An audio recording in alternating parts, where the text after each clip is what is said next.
నీవు కాచే ప్రతి కన్నీటి చుక్కను దేవుడు లెక్కిస్తాడు.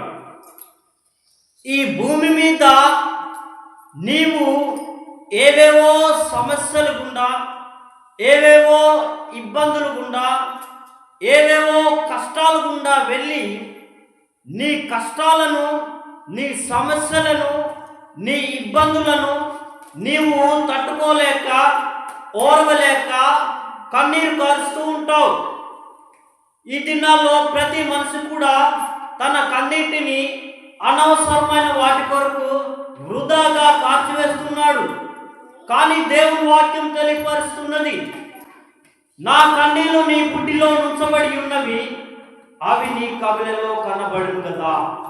నీవు అనవసరమైన వాటి కొరకు, లోక సంబంధమైన వాటి కొరకు, లోక సంబంధమైన శరీరాశల కొరకు, నేత్రాశల కొరకు